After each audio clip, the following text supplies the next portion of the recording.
on n'était pas supposé célébrer ce soir, mais voilà, un contretemps a fait qu'on a pu quand même le faire. Et ça me réjouit parce que j'ai quand même beaucoup de choses à vous dire aujourd'hui, et aussi on a beaucoup de saints. Alors, en ce 18 décembre, vous savez que le jour commence avec le coucher du soleil, donc le jour liturgique, hein. Et donc, nous sommes déjà entrés dans le jour du 19. Et le 19 décembre, nous commémorons deux prophètes de l'Ancien Testament qui sont Melchizedek et Job. Mais ce sont aussi les secondes vêpres du 18. Donc, quand il y a une célébration comme ça le soir, il y a ce qu'on appelle une occurrence. Et donc, cette occurrence, aujourd'hui, 18, nous fêtons les prophètes Ézéchiel, Osée, Amos et Zacharie. Et toujours le 18, c'est aussi la fête d'un saint qui est décédé il y a une centaine d'années, il y a un siècle en fait, plus ou moins, qui est un ermite et un évangélisateur, Sundarsir, qui est décédé en 1929. Je vais vous parler de beaucoup de choses ce soir, parce que j'ai des choses importantes. Alors, commençons par, comme je le dis souvent, le temps de l'Avent, c'est le temps pendant lequel on commémore les prophètes, par excellence. Melchizedek et Job. Melchizedek était contemporain à Abraham. Vous savez que le peuple d'Israël descend d'Abraham, c'est avec lui que l'histoire commence, l'histoire du peuple d'Israël. Mais Melchizedek n'est pas apparenté à Abraham. Melchizedek est roi de Salem, futur Jérusalem. Roi de Salem. À l'époque, c'était des rois, c'était une sorte de bourgmestre, on va dire. Les rois, c'est les cités qui avaient des rois. Bon, c'était plus des bourgmestres avec une autorité absolue, on va dire. Donc Melchizedek, il n'est pas seulement roi, il est aussi sacrificateur. Et il est sacrificateur du Dieu très haut. Et ici, le Dieu très haut, c'est Eloah. Eloah, pluriel Elohim, ce que nous appelons Dieu. Donc, Melchizedek est sacrificateur de notre Dieu. Et Melchizedek offre quoi? Des esclaves sur un autel. Il va égorger un esclave sur l'autel? Non. Est-ce qu'il émole des agneaux sur l'autel? Non. Qu'est-ce qu'il apporte? Qui sait me dire ce que Melchizedek apporte? Du pain et du vin. Du pain et du vin. Bingo. C'est à cela que remonte notre Eucharistie. Vous savez, quand on utilise, vous savez, il y a les 10 anaphores romaines finissent toutes par le canon romain. En fait, il n'est pas romain, on l'appelle romain, mais il a été compilé à Aquileia, en Italie du Nord, dans le patriarcat d'Aquileia. Il a été compilé à partir de beaucoup d'anaphores alexandrines. C'était on a pris des phrases plic-ploc de différentes anaphores alexandrines et on fait le canon. Puis celui-là, il est arrivé à Rome, et c'est pour ça qu'on l'appelle le canon romain. Et donc les anaphores romaines finissent toutes par le canon romain. Et dans le canon romain, chaque fois, le prêtre fait mémoire de Melchizedek. Le prêtre présente le pain et le vin en demandant à Dieu le Père d'agréer l'offrande de pain et de vin comme il a agréé le sacrifice de notre patriarche Abraham et de Melchizedek, le pontife Melchizedek. Et notre sacerdoce, bon, il y a beaucoup à dire sur le sacerdoce. Je devrais faire peut-être une conférence sur le sacerdoce dans le christianisme. En fait, par notre baptême et surtout par notre confirmation, nous participons tous d'une certaine façon au sacerdoce du Christ. Il y a ce qu'on appelle le sacerdoce universel, qu'on appelle sacerdoce baptismal. Je ne l'appellerai pas, je ne l'aimerais. Théologiquement, je pense que c'est erroné de dire un sacerdoce baptismal, c'est un sacerdoce confirmationnel. C'est par le sacrement de la confirmation, c'est pour ça que c'est l'évêque ou son délégué qui oint avec le crème, c'est de l'évêque c'est l'évêque qui donne ce sacerdoce universel à chaque chrétien. Mais après ça, dans le ministère de l'autel, ça c'est, on va pas dire que c'est un sacerdoce d'une autre nature, mais c'est d'une autre intensité. Donc le sacerdoce de l'évêque qu'il communique à ses prêtres et un peu à ses diacres aussi, ce sacerdoce-là, le sacerdoce sacramentel, parce que l'ordination est un sacrement, ce sacerdoce-là est un sacerdoce qui descend toujours du sacerdoce du Christ, mais d'une autre intensité. Et nous ancrons le sacerdoce du Christ. Il est aussi ancré dans celui de Melchizedek. Nous n'avons pas le sacerdoce d'Aaron. Vous savez que dans l'Ancien Testament, il y avait le sacerdoce d'Aaron. Nous n'avons pas le sacerdoce d'Aaron, nous avons le sacerdoce de Melchizedek. Alors ce Melchizedek, sacrificateur et roi en même temps. Hein, deux fonctions qui se confondent. Chez nous autres, les peuples indo-européens, il y a toujours eu, depuis que nous existons en tant qu'Indo-Européens, trois fonctions politiques dans la cité. Donc il y a, d'un côté, il y a le roi ou l'empereur, il y a les sacrificateurs, tout ce qui est sacerdoce, et puis il y a les artisans. Et les militaires sont soumis au roi, au pouvoir politique. Bon, à la base, c'était les soldats qui étaient séparément, puis ils étaient remplacés par les artisans. Et l'empereur romain, lui aussi, au début, c'était un sacerdoce simplifié, mais il prétendait un certain sacerdoce. Païen, évidemment. Idolâtre, évidemment. Mais après ça, les empereurs romains sont déclarés dieux. Voilà. Ils prétendaient être une sorte de dieu. Donc il y a toujours ça. Et donc ici, chez Melchizedek, donc il y a toujours ça. Il est roi et sacrificateur en même temps. Il présente du pain et du vin. Pas des animaux, et c'était à la mode le sacrifice humain à l'époque. Mais non, c'est le sacrifice végétal. Et c'est drôle parce que, pour dire ainsi, il est tellement avancé pour l'époque. Bon. Donc Melchizedek, un prophète de l'Ancien Testament, un grand prophète, même s'il y a peu de choses sur lui, mais dans la Bible, enfin, c'est discutable, mais il y a relativement peu sur lui. Mais, comme je dis, le Christ prend ce sacerdoce de Melchizedek. Et il n'est pas hébreu.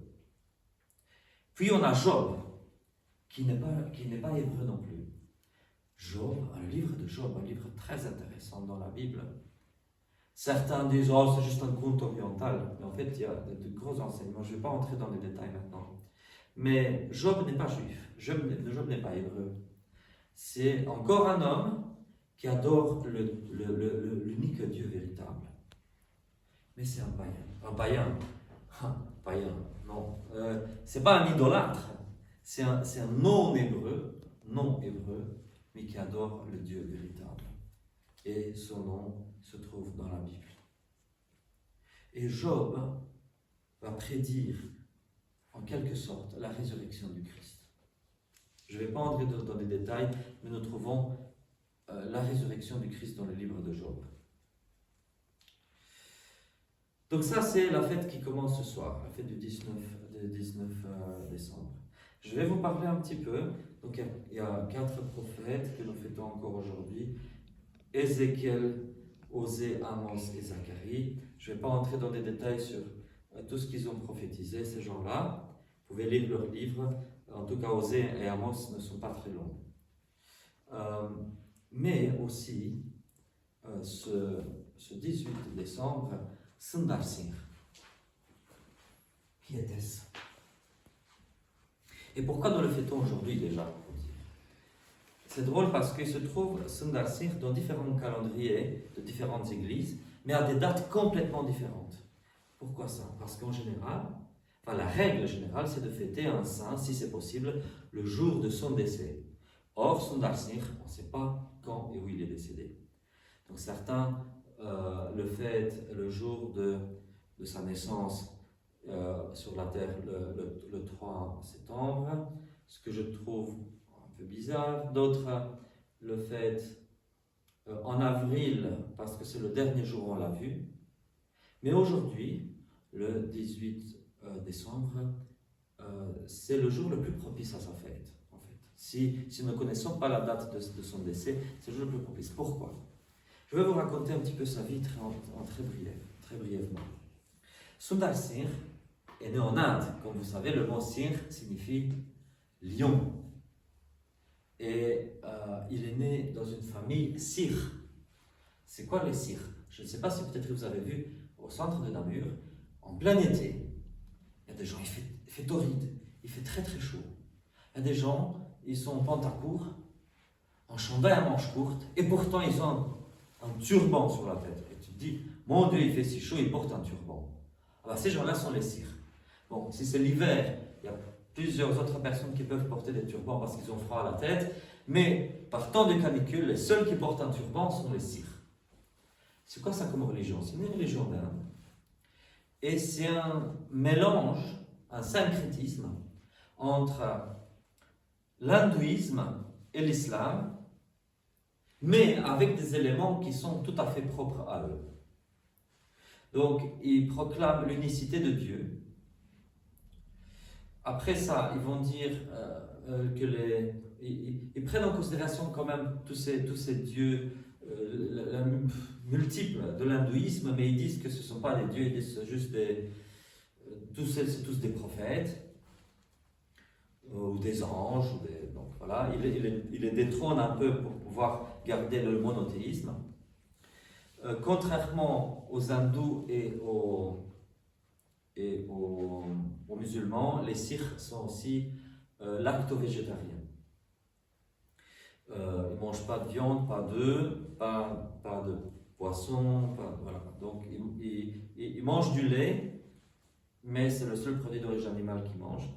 Et parce que selon le sikhisme, ils disent tuer un animal, c'est un péché, c'est un grand péché. Et les Sikhs ne se coupent jamais les cheveux. C'est pour ça qu'ils mettent un turban sur la tête, c'est pour envelopper leurs cheveux.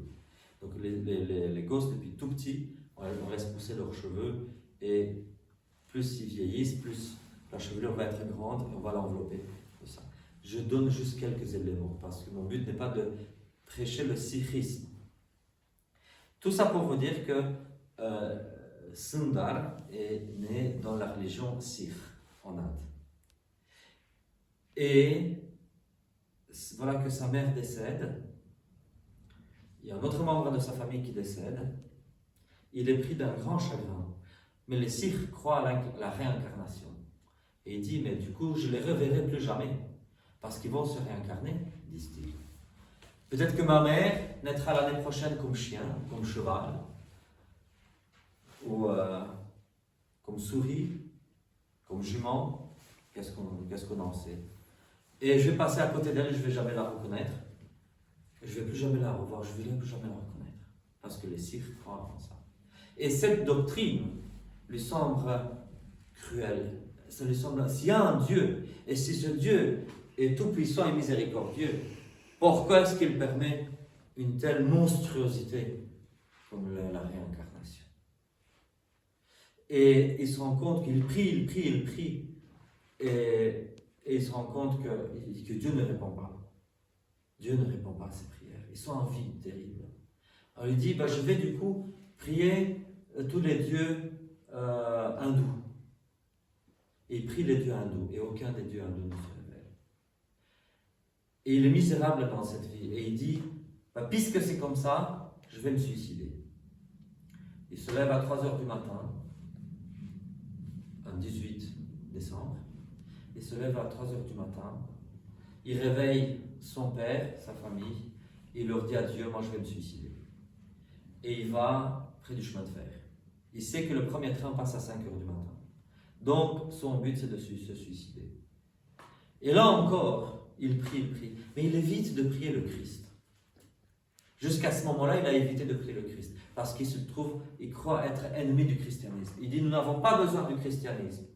Le christianisme, c'est pour les occidentaux. Nous sommes indiens, nous avons nos propres religions ici. Nous avons l'hindouisme, nous avons le bouddhisme, nous avons l'islam, nous avons le sikhisme, qui est le couronnement de tout. Nous n'avons pas besoin de cette religion exotique et étrangère qu'est le christianisme.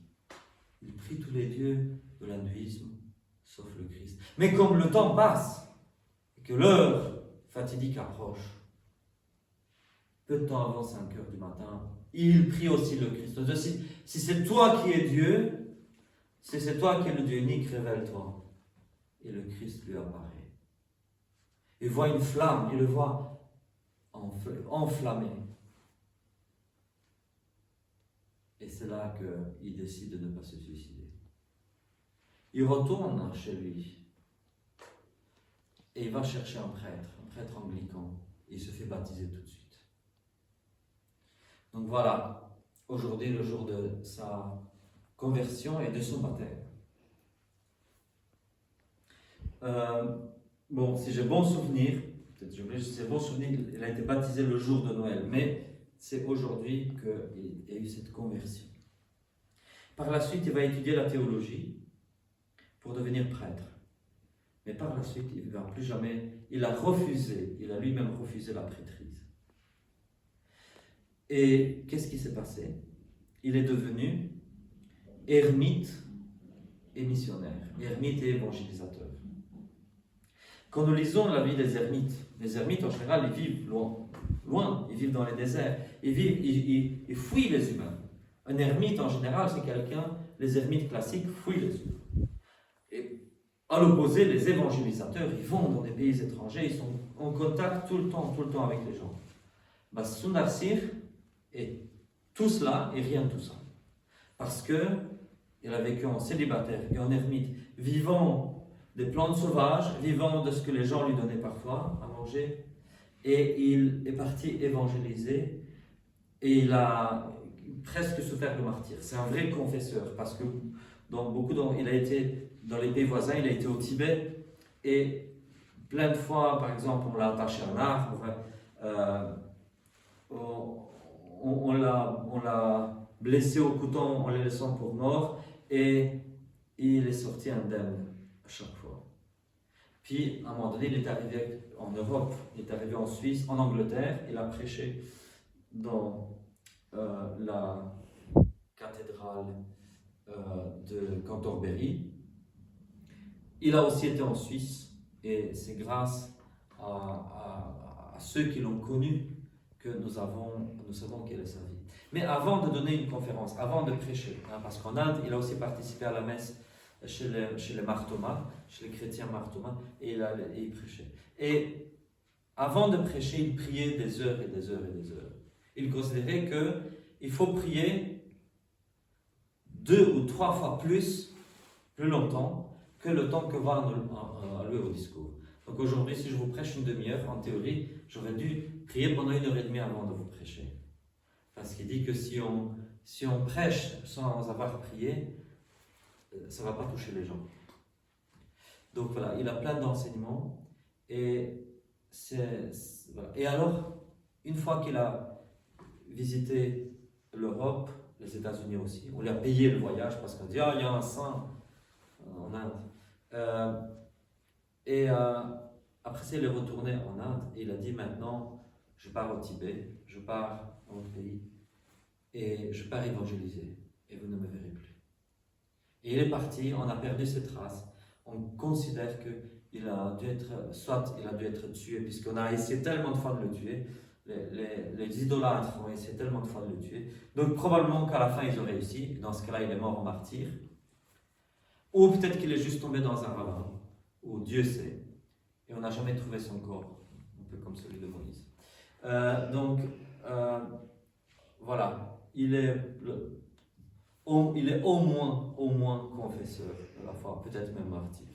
Mais c'est ça qui est qui est plus drôle. On dit en général qu'il ne faut jamais proclamer quelqu'un saint avant de l'avoir vu mourir saintement. Mais ici, on ne l'a pas vu mourir, mais on peut confier en Dieu, on peut dire qu'il n'y a absolument pas de probabilité qu'un homme qui a vécu avec une telle sainteté sur terre et qui est parti évangéliser à la fin de sa vie, que cet homme-là ait renié la foi chrétienne, aucune chance. Et je pense qu'il y a beaucoup de choses, on peut imiter ce gars-là, c'est vraiment un exemple pour nos jours. Surtout parce que c'est un saint des temps modernes, il est mort il n'y a même pas un siècle, mais il a beaucoup parlé de la prière, de la vie intérieure. Et en visitant l'Europe, il dit, mais vous travaillez tellement, mais vous n'avez pas le temps de prier. Vous avez des activités récréatives, mais vous ne priez pas assez. Voilà, je pense qu'il nous donne aussi un très bel enseignement sur la prière. Je vais finir quand même par la lecture d'aujourd'hui. C'est le soir vous savez, nous chantons les anciennes O. Donc ce soir c'est O summe artifex. Littéralement O architecte très haut ou suprême, architecte suprême. Il s'agit ici du concept de Dieu créateur. Alors nous avons entendu la première lecture, donc Isaïe 48. Je vais quand même parler un peu de ces passages parce qu'ils sont très, très, très profonds. Donc, Yahvé, dans l'Ancien Testament, dit il n'y a pas de Dieu hors de moi. Je suis le Créateur, il n'y a pas d'autre Créateur que moi. Je suis le Sauveur. Tiens, le Sauveur. C'est un nom qu'il recevra par la suite après l'incarnation. Parce que Jésus signifie Sauveur. Je suis le Sauveur, il n'y a pas d'autre que moi. Je suis le Rédempteur, il n'y a pas d'autre Rédempteur que moi. Et alors il dit autre chose, ce Yahvé dans l'Ancien Testament. Il dit, toujours en Isaïe 48, voilà, je fais toutes choses nouvelles. Et quand nous lisons le Nouveau Testament, dans l'Apocalypse, c'est Jésus qui dit, voilà, je fais toutes choses nouvelles. C'est drôle. Le Jésus de l'Apocalypse s'identifie avec le Yahvé de l'Ancien Testament. Mais pas seulement dans l'Apocalypse. Parce que tu l'appelleras Jésus parce que c'est lui qui sauvera Israël de ses péchés. Jésus, c'est pour ça qu'il s'appelle Jésus, parce que c'est le Sauveur, c'est lui le Sauveur par excellence. Voilà. Donc, encore aujourd'hui, j'ai vu des pseudo-témoins, de ceux qui s'appellent témoins de Jéhovah, des témoins menteurs, devant la gare de Namur. Interne biblique. Comment veux-tu m'apprendre la Bible alors que tu pisses sur la Bible, tu pisses sur le texte de la Bible, tu pisses sur la révélation divine, sur la parole de Dieu. Comment peux-tu m'apprendre à moi la Bible? Parce que la divinité de Jésus se trouve dans tous les livres de l'Ancien Testament. Et ces gens-là, comme il est dit dans la Bible, ils renient le maître qui les a rachetés. Saint Jean nous dit dans l'une de ses épîtres, en parlant des hérétiques de son temps, ces gens-là qui renient le maître qui les a rachetés. Voilà, c'est témoignage qui renie. La divinité du Christ se trouve sur toutes les pages. Peut-être pas toutes les pages, c'est exagéré, mais en tout cas dans tous les livres de l'Ancien Testament. Et voilà, ce Jésus que nous attendons, dont nous allons fêter la naissance bientôt, il se révèle comme étant ce Yahvé de l'Ancien Testament. Amen. Amen.